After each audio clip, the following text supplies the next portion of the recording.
Muy bien, pues buenos días de nuevo, chavales. Aquí estamos para continuar con la docencia online de las clases del conocimiento matemático en la educación infantil. En este caso vamos a continuar con el tema 2, que trata sobre el ámbito del conocimiento lógico-matemático. Si recordáis, en el tema 1 hemos introducido los distintos ámbitos del conocimiento y después de presentar esos ámbitos de conocimiento hemos introducido el ámbito del conocimiento lógico-matemático un poquito, digamos, lo hemos introducido someramente. Ahora vamos a entrar algo más en detalle en este ámbito del conocimiento particular, como sigue. En este aspecto particular del conocimiento, el aspecto del conocimiento lógico-matemático, la lógica se refiere al análisis de las estructuras del pensamiento lógico-matemático, lo cual nos permite deducir o bien inducir de manera válida ciertas conclusiones a partir de ciertas premisas. El niño va creando y madurando estructuras de pensamiento lógico-matemático gracias a las interacciones constantes con las personas y el medio que le rodea. El pensamiento lógico-matemático se ocupa de analizar las características físicas de los elementos del entorno a partir de los diferentes sentidos. El análisis Este análisis se realiza desde tres puntos de vista, que corresponden con tres grandes capacidades del ser humano. Y además son capacidades que están interrelacionadas entre ellas. Estas tres capacidades, digamos, que tiene que tener el ser humano son relacionar, identificar y operar con distintas cualidades sensoriales, ¿vale? Identificar, relacionar y operar con cualidades sensoriales. ¿Estas tres capacidades corresponden al conocimiento lógico-matemático? Lo responderemos más adelante. Y hay otra pregunta que también es de interés responder, que es ¿qué debemos tener en cuenta sabiendo cómo nuestros alumnos de educación infantil constituyen sus estructuras del pensamiento lógico-matemático? Pues vamos a contar esto. ¿Qué debemos tener en cuenta sabiendo cómo los niños construyen el pensamiento? Vamos a aprender a identificar, relacionar y operar con relaciones sensoriales, ¿de acuerdo?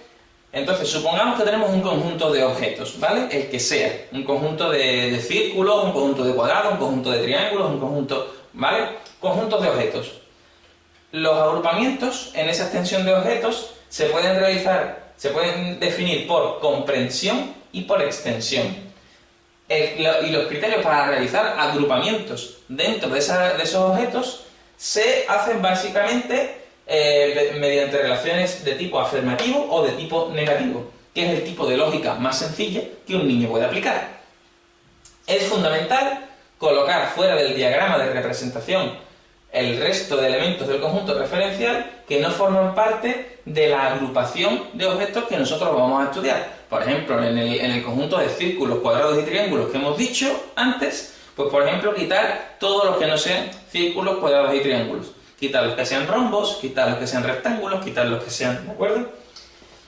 Entonces estábamos diciendo que es fundamental colocar fuera del diagrama de representación el resto de elementos del conjunto referencial que no formen parte de la agrupación y hacer observar que partiendo de un mismo grupo de referencia, la agrupación de objetos va a variar en función del criterio que usemos para agrupar los elementos.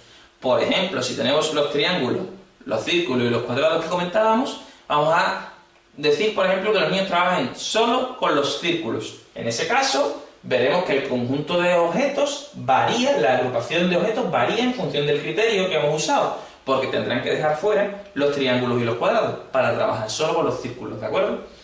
De esta manera, se pueden llevar a cabo dos grandes tipos de actividades de identificar, definir y o reconocer cualidades sensoriales. Reconocimiento de atributos y agrupación de elementos por una o por diversas cualidades comunes, ¿de acuerdo? Básicamente lo que vamos a intentar es que los niños apliquen el tipo de lógica más sencilla que se puede aplicar, que es el tipo de lógica afirmativa o negativa, ¿de acuerdo? ¿Es este objeto redondo? ¿Sí o no?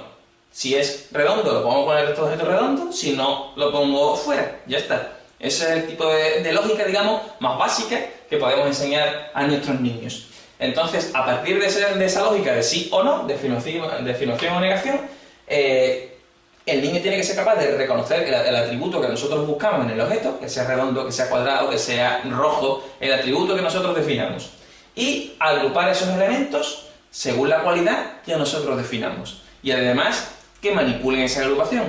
Ahora los vamos a agrupar por colores. Rojo, todos los rojos en un lado, todos los azules en el otro. Ahora lo vamos a agrupar por forma. Todos los triángulos en un lado, todos los círculos en el otro, todos los cuadrados en el otro. Ahora lo vamos a agrupar por tamaño. Los triángulos grandes en un sitio y los triángulos pequeñitos en el otro. ¿De acuerdo? Seguimos. Cuando los niños establecen relaciones entre las cualidades sensoriales de los objetos, analizan sus semejanzas y sus diferencias. Las cosas que tienen parecidas y las cosas que tienen diferentes. Lo que les lleva a comparar dichos objetos a partir de un criterio cualitativo determinado, el que tú le facilites al niño. Puedes establecer diferentes tipos de relaciones, pero sobre todo establecen relaciones de equivalencia, lo que les lleva a hacer clasificaciones y a la noción de clase. Y la noción de clasificación establece a su vez la relación de inclusión, incluir o no incluir un objeto en un conjunto, y cuantifica esa inclusión. Sabe que hay más círculos rojos que cuadrados rojos, por ejemplo. Además de las relaciones de equivalencia que llevan a la clasificación, establecerán relaciones de orden y establecerán seriaciones. Vamos a analizar todos estos tipos de relaciones. Vamos a analizar las relaciones de equivalencia, las clasificaciones, las relaciones de orden y la seriación. Las vamos a explicar un poquito para entenderlas un poquito mejor. ¿Qué es una relación de equivalencia? Es muy sencillo. Una relación de equivalencia será una relación R, la que sea, definida sobre una agrupación de objetos A. Por ejemplo, sea la relación de color rojo, definida sobre una serie de objetos, cuadrados y círculos de diversos colores. Se dice que una relación es de equivalencia cuando posee las siguientes propiedades. Y os vamos a enumerar esas propiedades que tienen una relación de equivalencia. Primera propiedad de una relación de equivalencia. Una propiedad de equivalencia es reflexiva. Una relación es reflexiva si todo elemento de un conjunto está relacionado consigo mismo. Es decir, el cuadrado rojo es equivalente al cuadrado rojo, a sí mismo. ¿De acuerdo? El cuadrado rojo es lo mismo que un cuadrado rojo. Por lo tanto, todo conjunto de objetos, digamos, tiene que ser equivalente a sí mismo. El número 1 es equivalente al número 1, el número 2 es equivalente al número 2, el número 3 es equivalente al número 3. ¿Vale? Es una relación interna de los objetos para consigo mismo. De hecho, una reflexión, digamos, como tú reflexionas, es una relación de ti contigo, ¿de acuerdo? Luego, la propiedad reflexiva es una de las propiedades básicas de las relaciones de equivalencia. Siguiente propiedad que tiene una relación de equivalencia: la simetría. Una relación es simétrica si cada vez que un elemento está relacionado con otro, este segundo objeto también está relacionado con el primero. De tal manera que, por ejemplo, aquí yo lo he hecho con relojes, porque claro, cada hora está relacionada con la hora anterior. También lo puedes hacer, por ejemplo, con el tamaño entre uno y otro objeto. ¿De acuerdo? Es decir, que la relación es lo mismo de adelante para atrás que de atrás para adelante. ¿De acuerdo? Y la siguiente relación, además de la simetría y la reflexiva, es la relación transitiva. Una relación es transitiva si cada vez que un elemento se relaciona con otro, este segundo objeto está a su vez relacionado con un tercer objeto. El primer elemento acaba así relacionado con el tercer objeto. En el caso de los números es muy fácil de ver, ¿no? El número 8, el número 7 y el número 6. El número 8 se relaciona con el 7, el 7 se relaciona con el 6, y por relación sencilla, el 8 está relacionado con el 6, ¿no? Como existe una relación interna del conjunto, ¿de acuerdo? Eso se puede construir también así. Con lo cual acaba relacionando este cuadrado con este cuadrado, por ejemplo. ¿De acuerdo? Bien. Por lo tanto hemos establecido las tres relaciones, las tres propiedades, digamos, que forman parte de una relación de equivalencia. Continuamos. Como decíamos, las relaciones de equivalencia facilitan al niño unos criterios de clasificación, ¿de acuerdo? Esos criterios de clasificación se definen de la siguiente manera. Una agrupación lógica de clasificación se basa en una operación fundamental que es la reunión de los objetos equivalentes en clases, que es lo que matemáticamente se llama una clase de equivalencia, y de las clases entre sí. ¿de acuerdo? Es decir, reúnen los objetos equivalentes, o sea, con el mismo valor de algo, el mismo valor de rojo, el mismo valor de forma, el mismo valor de, yo qué sé, de peso, de material, si son de madera, si son de... reúnen los objetos equivalentes en clases. La clase de objetos rojos, la clase de objetos cuadrados, la clase de objetos... ¿De acuerdo? ¿Qué opciones tiene un niño cuando se enfrenta a una colección de objetos? Pues tiene básicamente dos opciones, la separación por dicotomía y la asimilación por equivalencia. Lo que os hemos comentado antes, básicamente van a aplicar el tipo de lógica más sencilla, que es la afirmación o la negación. La afirmación es la asimilación por equivalencia. Es decir, coger un cuadrado y coger otro cuadrado y coger otro cuadrado y coger otro cuadrado. ¿De acuerdo? Y el otro tipo de relación es la separación por dicotomía. Aquí tenéis un ejemplo gráfico de dicotomía. ¿De acuerdo? Es básicamente una asociación negativa. Es decir, tengo aquí un cuadrado y ahora cojo esto. Esto es un triángulo, pues este no me vale. Cojo ahora es un círculo, tampoco me vale. Estoy haciendo una separación por dicotomía. ¿De acuerdo? En cambio, cuando tengo un círculo y cojo un cuadrado, lo separo, separación por dicotomía. Tengo un cuadrado, lo cojo, un cuadrado, asimilación por equivalencia. ¿De acuerdo? Estoy repitiendo lo mismo de distintas maneras para haceros ver que lo único que queremos es forjar en el niño un criterio lógico básico de sí o no. Tan sencillo como eso. Entonces, podemos hablar de clases a partir del momento en el que el niño es capaz de definir una comprensión mediante una relación de similitud o una relación de alteridad, ¿de acuerdo? Cuando el niño es capaz de decir que los círculos son todos iguales en forma, y cuando es capaz de manipular una clasificación en su extensión.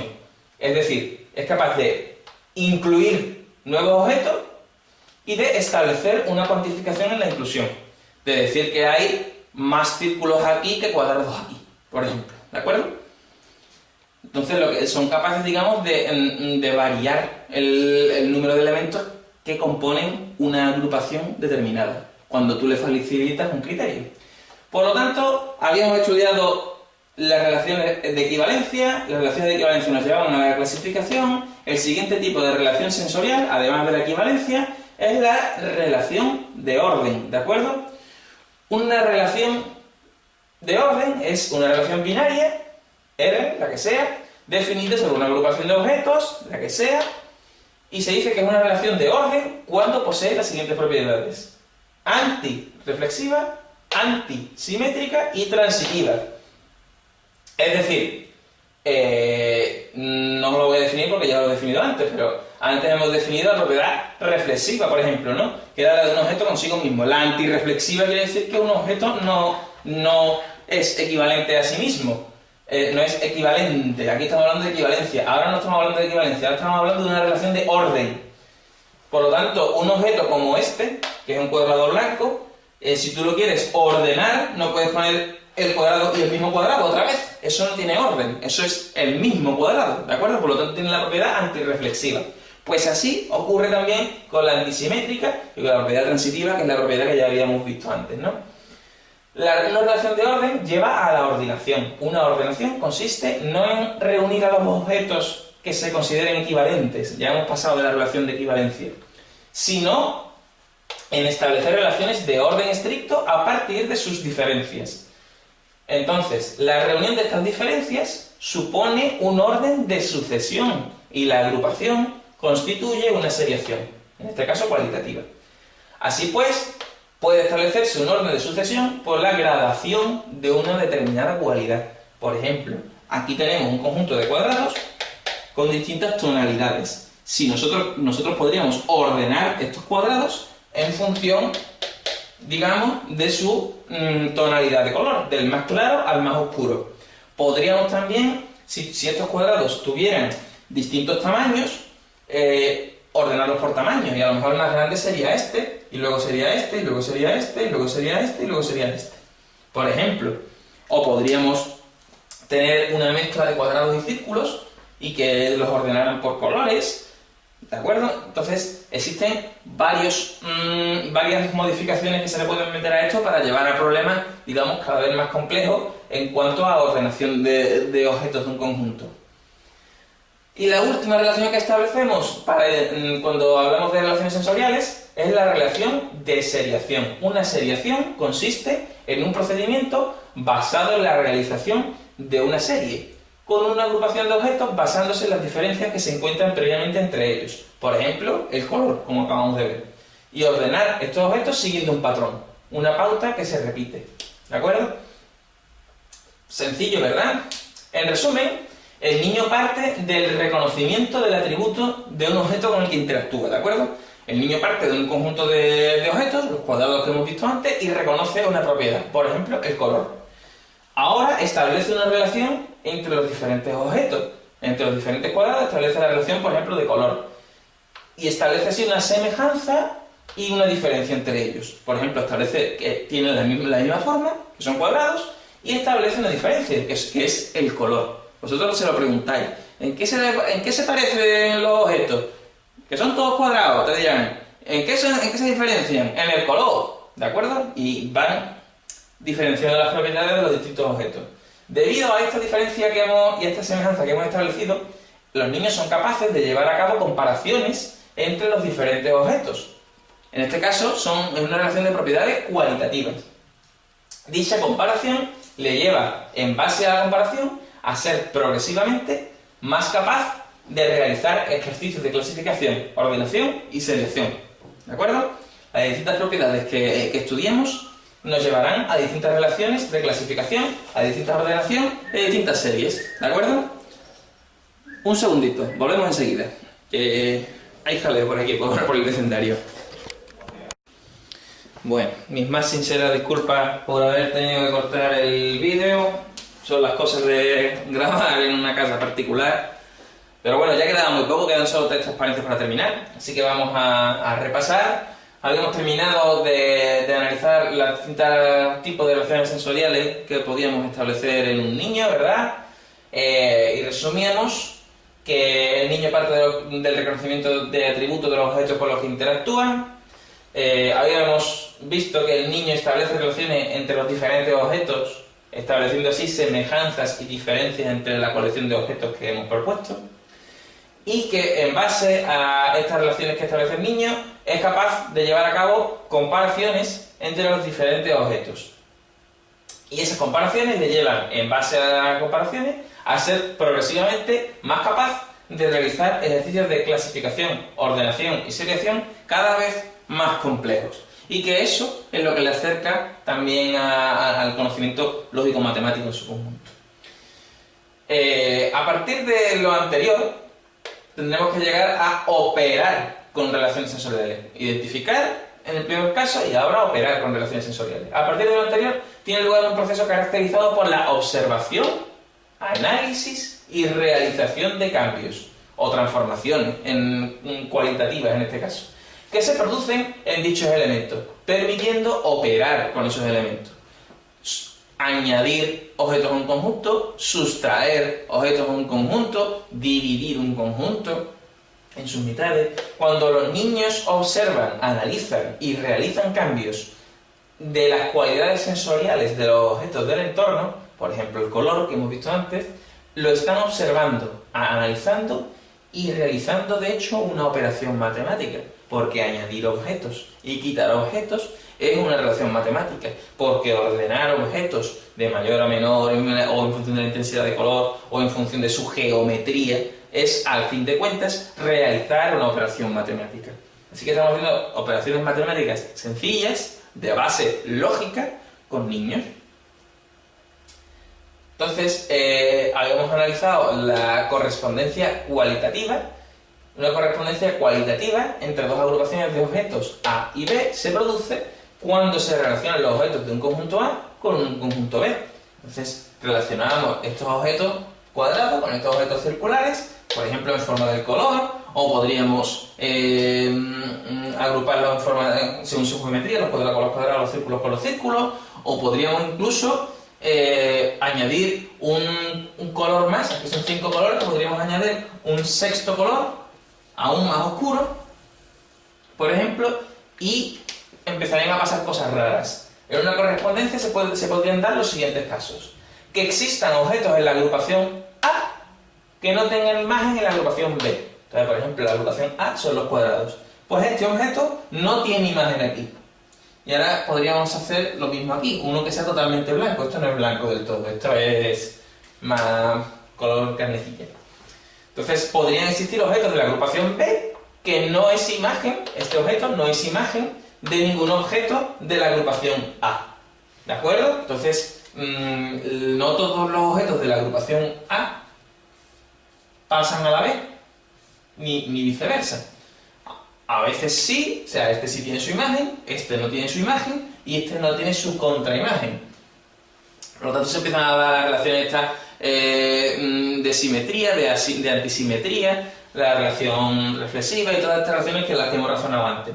Además, en este tipo de correspondencia se puede dar otro caso más, que un mismo objeto de la agrupación A tenga varias imágenes en la agrupación B. Supongamos que hay dos círculos de este color, como este.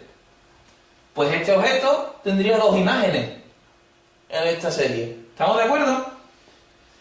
Y además, podría ser que varios objetos de la agrupación A tengan una sola imagen en la agrupación B. Es decir, que por ejemplo, que de aquí pasemos a solo un objeto aquí.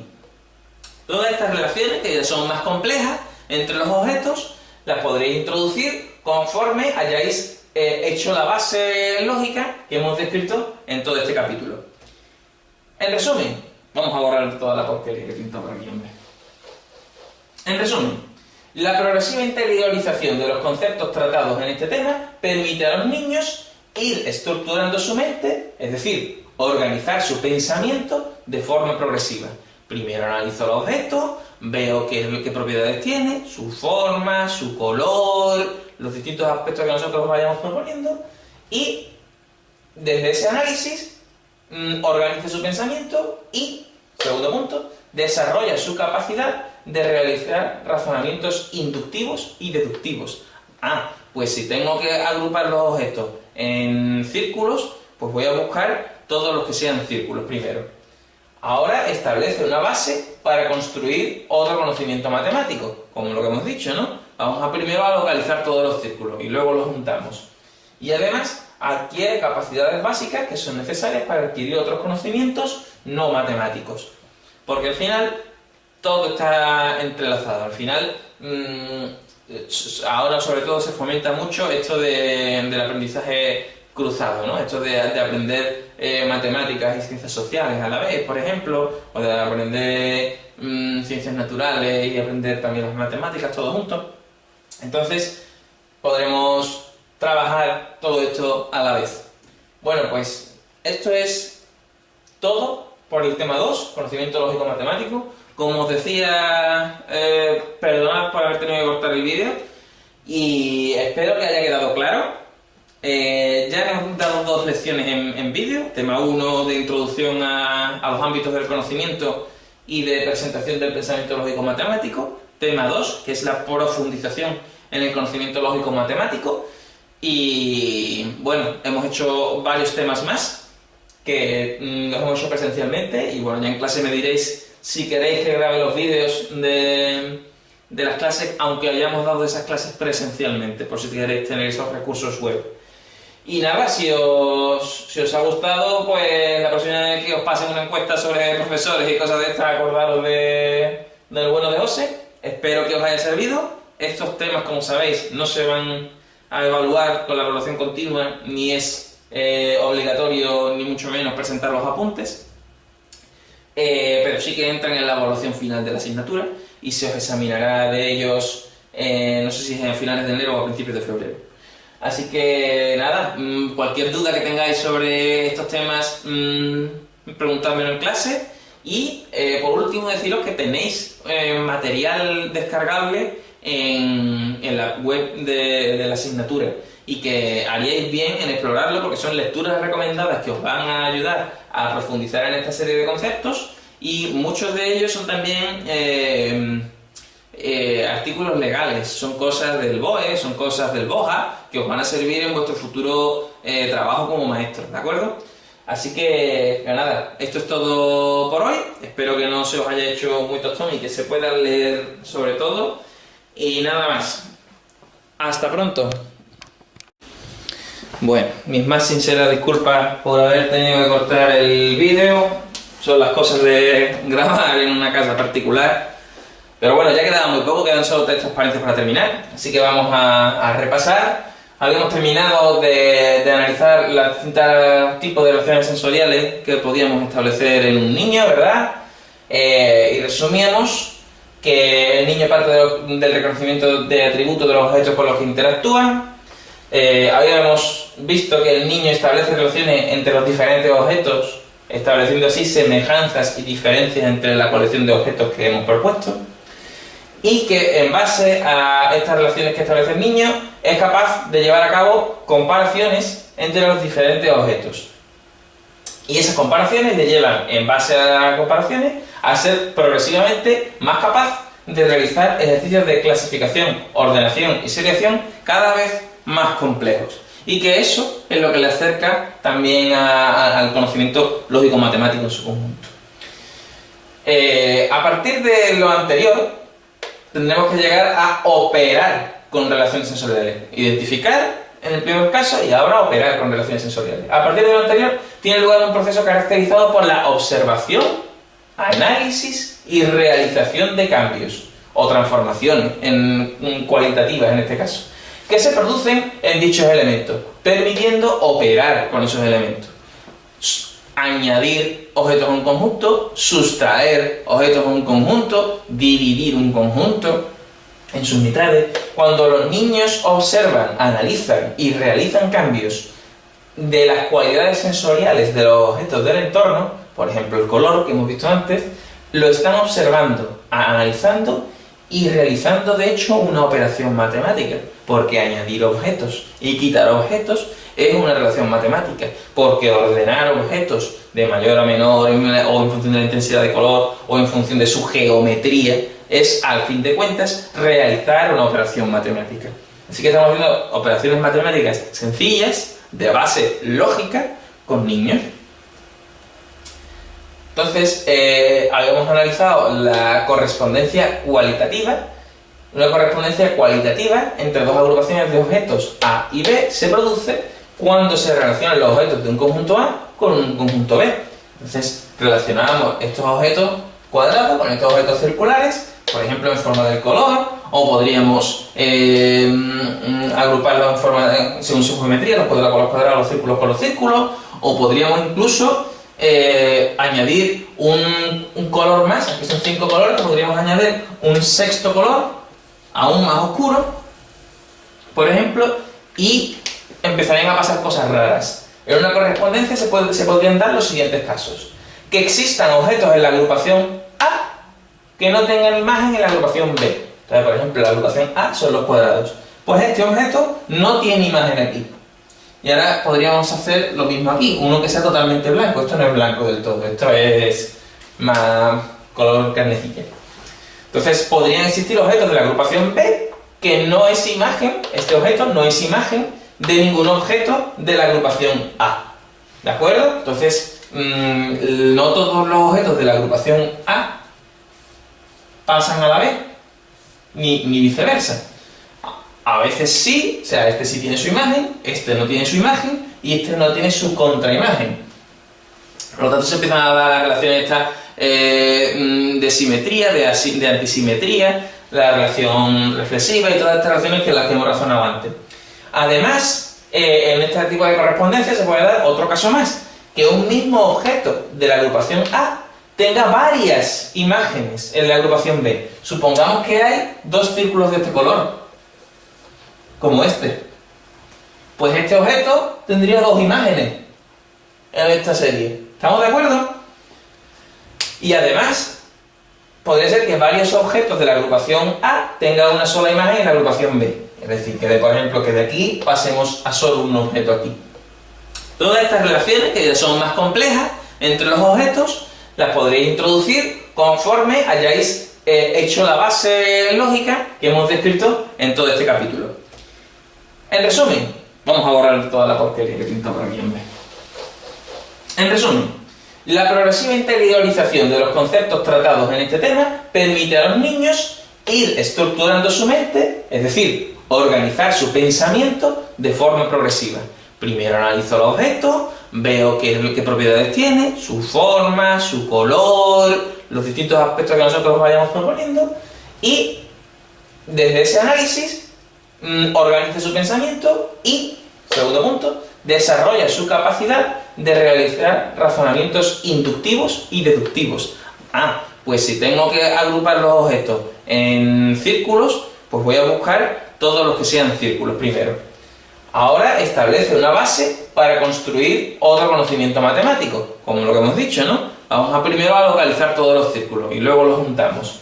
Y además adquiere capacidades básicas que son necesarias para adquirir otros conocimientos no matemáticos. Porque al final todo está entrelazado. Al final, ahora sobre todo se fomenta mucho esto del aprendizaje cruzado, ¿no? Esto de aprender matemáticas y ciencias sociales a la vez, por ejemplo, o de aprender ciencias naturales y aprender también las matemáticas, todo junto. Entonces, podremos trabajar todo esto a la vez. Bueno, pues esto es todo por el tema 2, conocimiento lógico matemático. Como os decía, perdonad por haber tenido que cortar el vídeo y espero que haya quedado claro. Ya hemos dado 2 lecciones en vídeo, tema 1 de introducción a los ámbitos del conocimiento y de presentación del pensamiento lógico matemático, tema 2, que es la profundización en el conocimiento lógico matemático, y bueno, hemos hecho varios temas más que los hemos hecho presencialmente, y bueno, ya en clase me diréis si queréis que grabe los vídeos de las clases, aunque hayamos dado esas clases presencialmente, por si queréis tener esos recursos web. Y nada, si os ha gustado, pues la próxima vez que os pasen una encuesta sobre profesores y cosas de estas, acordaros del bueno de José. Espero que os haya servido. Estos temas, como sabéis, no se van a evaluar con la evaluación continua, ni es obligatorio, ni mucho menos presentar los apuntes. Pero sí que entran en la evaluación final de la asignatura y se os examinará de ellos, no sé si es a finales de enero o a principios de febrero. Así que nada, cualquier duda que tengáis sobre estos temas, preguntádmelo en clase. Y por último deciros que tenéis material descargable en la web de la asignatura y que haríais bien en explorarlo porque son lecturas recomendadas que os van a ayudar a profundizar en esta serie de conceptos, y muchos de ellos son también artículos legales, son cosas del BOE, son cosas del BOJA que os van a servir en vuestro futuro trabajo como maestros, ¿de acuerdo? Así que nada, esto es todo por hoy. Espero que no se os haya hecho muy tostón y que se pueda leer sobre todo. Y nada más. Hasta pronto.